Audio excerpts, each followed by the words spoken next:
eye-watering amount of money from parking fines, with the amount collected increasing by millions in the last few years. Last year alone, councils had a surplus of £756 million on parking charges, essentially profit above their running costs. London's Westminster borough collected the most, with almost £56 million in surplus. Biggest earner outside the capital was Brighton and Hove, with more than £20 million surplus, followed by Nottingham, just over £13 million. But councils insist all of that money goes back maintaining roads and services, as David Wood explains.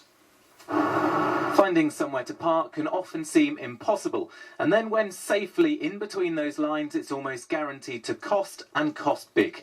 But opinion is divided as to whether councils are making too much money from the fees and fines on parking. It's far too high, I think, the charge, and they're far too quick to put the fines on.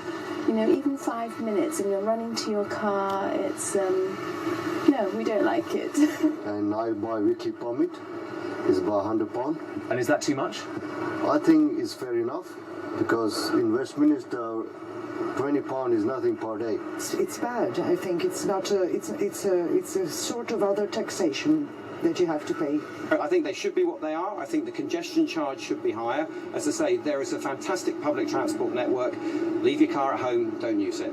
Drivers are paying a little less for tickets than last year, but councils' income is rising. Their surpluses are calculated after parking running costs are taken away from the money they earn from tickets. And nearly half of the overall surplus from parking tickets and fines made in England is made here by London's 33 boroughs, with Westminster netting the most, reaching almost £56 million. I think the money that councils make from parking, which is tens of millions, hundreds of millions of pounds overall, needs to be explained to the motorists, to travellers, to council taxpayers. And it mustn't be seen as a stealth tax. Councils mustn't be tempted to raise parking charges, to set parking charges, to raise money to fill their financial black holes. But councils insist that is not the case, and the fees we pay are value for money. It sounds like a huge number, but it's actually tiny in comparison to the amount of money needed to get our roads back into proper condition. That's £12 billion, you know. So, you know, it's a big number, but it's not the biggest number. And we need to sort out potholes, the pavements, all of those sorts of things. This will go a small way towards that.